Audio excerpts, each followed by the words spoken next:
বিসমিল্লাহির রহমানির রহিম। প্রিয় সংগ্রামী সুধী, আমি কিছুক্ষণ পূর্বে একটি বক্তব্য শুনলাম, যেটি আমাদের স্বরাষ্ট্র উপদেষ্টা,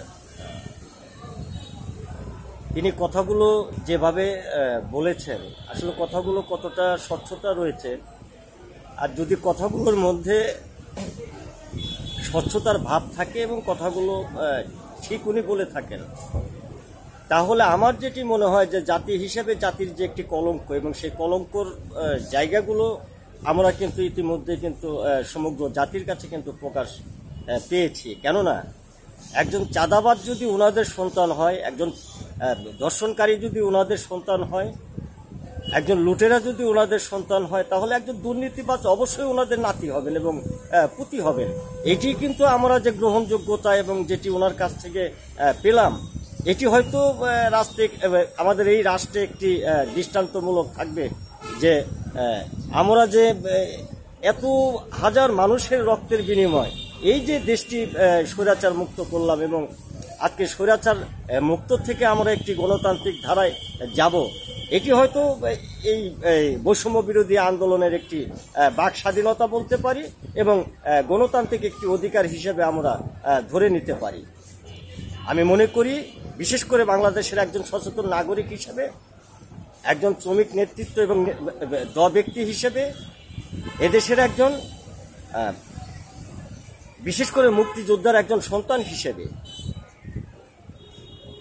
আমি দীর্ঘ শ্রদ্ধার সহিত আমি বিশ্বাস করি, এবং যে এই ধরনের মানুষ যদি আসলে আমাদের রাষ্ট্রের কর্ণধর হয় এবং রাষ্ট্র পরিচালনা করেন, এবং এর দায় যদি সমগ্র জাতির কাছে এইভাবে যদি তুলে ধরেন, তাহলে এই দেশকে আসলে আমরা যে একটি শৃঙ্খলার মধ্যে নিয়ে আসব, একটি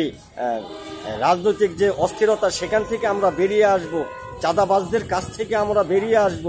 দুর্নীতিবাজদের কাছ থেকে আমরা বেরিয়ে আসব, সেটি কিন্তু আমাদের পক্ষে সম্ভব হবে না এবং কখনো সম্ভবপর হয়ে দাঁড়াবে না। আজকে আমি মনে করি দেশ এবং জাতির কাছে বিশেষ করে আমি উদাত্ত আহ্বান জানাবো, এই বিষয়গুলো নিয়ে যারা বিশেষ করে সকল সময় নানা বক্তব্যের মধ্য দিয়ে আপনারা তুলে ধরেন, এগুলো আসলে তুলে ধরা প্রয়োজন। কেননা এটি যদি এখন আমরা প্রতিহত করতে না পারি, তাহলে আগামীতে দেখা যাবে যে ওরা ধর্ষণ করে বলবে যে ওরা আমাদের সন্তান, এবং আমি সেটা বলে দিলেই সেটি নিষ্পত্তি হয়ে যাবে। এটি আসলে কোনো দেশের নিয়ম শৃঙ্খলা এবং দেশের সংবিধানের কোনো আইন এটা হতে পারে না। আর এভাবে কখনোই আমরা এই দেশকে চলতে দিতে পারি না, কেননা রক্ত আমাদের সন্তানের গিয়েছে, আমরা ত্যাগে ছিলাম, আমরা নির্যাতন সহ্য করেছি একটি সুন্দর দেশ পাবার জন্য,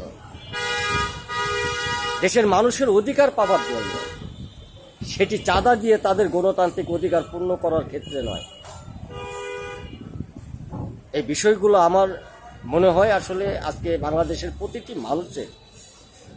এটি চিন্তা করা প্রয়োজন, এবং এই নিয়ে ভাবার প্রয়োজন, এবং বিশেষ করে আওয়াজ তোলা প্রয়োজন। সকলকে ধন্যবাদ।